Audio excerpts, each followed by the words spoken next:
Hello everyone, it's Jessica here with another layout for Shimmerz, and today I am using some little Shimmerz paints and one of the Creameez as well to make a nice background. I was actually inspired by one of the weekly Scrap Squad lifts, so I'll pop that link down below because I can't remember exactly who it was that they were lifting that week or even what week it was, but I know the background had some snowflakes designed on there, and I wanted to create a background with some mixed media and snowflakes on it.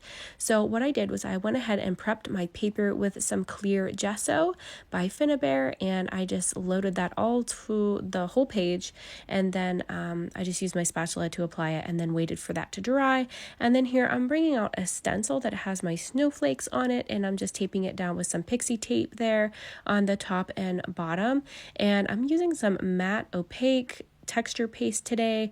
This is just by Ranger, and it just kind of dries clear or kind of like a whitish color, but it's really pretty whenever you use it with mixed media. So I just wanted this to have like a curved shape. I'm actually going to be adding photo here as well, so I wanted to leave a spot for that, and I'm just kind of curving around that design to kind of match what I thought I remembered the lift to look like. It's been a while since I've looked at it. I knew that it had snowflakes in the background, and I knew that that it had an envelope design with a star, so I'm going to kind of throw all these elements together on here. So the three that I ended up grabbing here are two in Shimmerz, which is called Spruce It Up and Green Olive, and then a Creameez in Sage It Isn't So. So I'm just using a large watercolor brush here. I already spritzed my paper with some water as well. So that's what that gesso is really for, is to hold up to that wet medium and it won't warp up your paper as much. And it also allows these products and these colors to blend together a little bit better than it would if you just tried to apply them on a regular piece of paper without the gesso. So I created a nice ombre effect using just some water and my paintbrush and those colors that you see there on my desk. And then I'm just dabbing up the larger pools on there. It's pretty dry at this point. I set it aside for a little bit. I'm going to add a little bit more splattering here now that it's dry, because I know that these splatters here, when you add it when it's already dry, it will make them pop a little bit more. When you add those splatters on when it's still wet, it just kind of creates a marbled effect and kind of blends together. So that's why I wanted to add my splatters after it was already dry to create another layer. I've got some 49 and Market supplies here from the evergreen season. These are the laser cuts. I'm just going to grab a few of those off here, and then one of these envelopes from the ephemera pack, and I'm going to use this envelope, and I cut a little star from my Cricut machine real quick to go on this layout as well to match the scrap lift that we're using for this particular week in Scrap Squad. I kind of used the inspiration lightly because I didn't even have it on my computer or anything or printed in front of me, so I'm just kind of going by memory on what I thought it looked like when I originally looked at it. And so it's all kind of just coming together in my own way here. I'm not sure if I'm following it exactly, but that's kind of where I like to draw my inspiration. I just kind of, if I'm in a slump like I am right now, because it's December and I've got my focus on so many different things right now, as I'm sure all of you do, I draw my inspiration from anywhere possible. Even logos or packaging or sometimes wrapping paper actually inspires my designs as well. So I'll see something just kind of in passing and think, oh, that would look great on a layout. So that's kind of what happened here too. I ended up seeing a post or something at some point on this particular lift, and I am drawing inspiration from it, but very loosely. So I've just added my envelope here. As you saw, I kind of taped down all my layers using some multiple tapes, because those envelopes, I haven't had great luck with them actually sticking onto my designs real flat. They tend to want to pop up, which is okay if you're tucking a bunch of layers into them. It'll make it look a little bit more realistic. But for this particular design, it's actually going into my December daily album, so I don't want this to be super thick. So I taped them down using some easy tear tape by Thermoweb, which is a super sticky tape, and then I actually double reinforced by using just some Scotch tape to tape down the end on the other side as well. I've got a little border piece here that I cut from a border die by Hey Little Magpie. I'm just going to tuck that on the side of my photo there, and then that's going to add another little layer. I've tucked a film strip in the back and one of those laser cut designs. I've got my star there, which I distressed the edges of just using my fingernails. I've grabbed a little frame from the ephemera pack from this Evergreen Season collection as well. I was going to use these little bingo cards because I think they're just super adorable. I'm not sure if I ended up using those or not. I can't remember offhand, but I know I do use this tag. I'm going to tuck that in here somewhere. Just basically want to create a whole bunch of layers to make it look like all of these items are just stuffed into that envelope. And I've got this cute photo of my baby girl here when she was playing with our Christmas tree ornaments last year. So I made it a point this year not to stress myself out by working with my December daily album. It does tend to stress me out a bit if I work with the current year. So what I did was I'm using all of my leftover photos that haven't been scrapped yet, and I am putting all of those into my December daily album from last year's photos. So it's actually proven to be a lot less stressful, and I'm really having fun playing with these photos where I'm not stressed that I have to get this done in a certain amount of time. And it's just a lot of fun playing with all of these photos and arranging them on the days. I did go through and write down a list of all of my different photos that I want to use for each day, so I have that very well organized and I know what day is what, and it's kept me on track really well. So my mixed media background at this point is really, really dry. It's not going anywhere, so I don't have to worry about it smudging at this point or anything like that.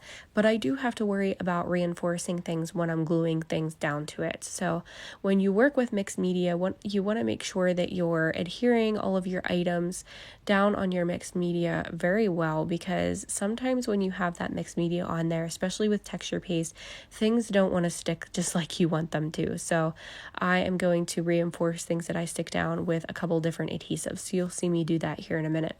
I'm making my numbers here. This is day 21 in my album, so I am making my 21 numbers here. I'm just using a stamp set by Tim Holtz called Paint by Numbers, and I am just simply stamping this one with some bundled sage distress oxide and cutting them out. A lot of the other numbers in my recent pages of this book are heat embossed, so they're kind of a fluffy texture, which I absolutely love. But since I had so much other mixed media going on in this one, I just decided to just use that simple stamping technique and just stamp them and then cut them out. So super easy and quick on this one. This background came together very, very fast. So if you want a really cool watercolor effect, this is a great way to achieve that and just do it quickly. Now, when I was going to adhere my star, I actually found out that I liked the other side and the color on it better than the first side that I was originally going to use. So I kind of love when that turns out that way, because it's like a happy little accident. And it just turns out perfect. So I'm just gluing down all of my layers at this point. I'm alternating between my tape gun and then some of these pieces, like that larger green one in the back, I ended up using my tape gun and some Nuvo Deluxe adhesive as well, which is what this one is here. That way I could make sure that between both of those adhesives being applied directly on that mixed media, I knew that it was going to stay there over time and it wasn't going to go anywhere. I've got this cute little bow from the laser cuts that I thought would just look adorable on top of my numbers. So I'm going to use that, and then I'm going to add a little banner down here as well, because I thought I remembered the lift having some kind of label or something on her envelope. So I'm going to put that down there, and then I've also die cut these cute little snowflakes from that Spellbinders die set that I just showed you. So I just ran them through my Big Shot a couple times to cut out some of those various snowflakes in just some textured white cardstock. I did have to run them back and forth in my machine a few times. I'm not sure if these ones aren't, they kind of seem like the dies themselves weren't as sharp, or like the cutting blades on them aren't as thick as normal dies for some reason. I don't have a ton of Spellbinders ones, but I can say that my other Spellbinders dies don't seem to be this way. But I think between the combination of me using textured white cardstock and the snowflake dies being so intricate, I had to run them back and forth in my Big Shot machine about 4 times in order to get a good cut on those. So I'm just gluing some of those down to my layout here with some of that Deluxe Nouveau adhesive, and then I'm going to pop up this cute little bow with some 3D foam squares. So again, just gluing down the last little bits.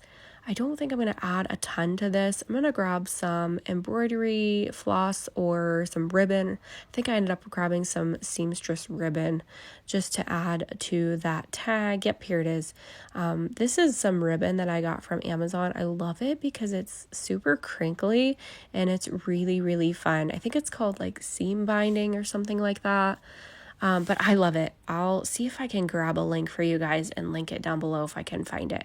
Baby girl is down here at the bottom right, popping in to play with my paintbrushes. As usual, she loves to play with my stuff, and she really loves it when I'm doing this mixed media stuff. She likes to get into the little pots of color and switch the lids so I don't know, and then I have to switch them back and clean them up. But you know what? We love her, and she keeps everything interesting for me for sure. She really likes this little ornament on that laser cut sheet. So here's what the finished design looks like, and that's kind of a little close-up. Those are the products that I've used, and then here's what it looks like in my binder itself. I use a 6x8 snap binder. So there's a close-up on the mixed media, and you can use my code or my name, Jessica, in the note section of your order for a free gift if you place an order. So thank you guys for watching, and thanks for being here. Have a great day. Bye-bye.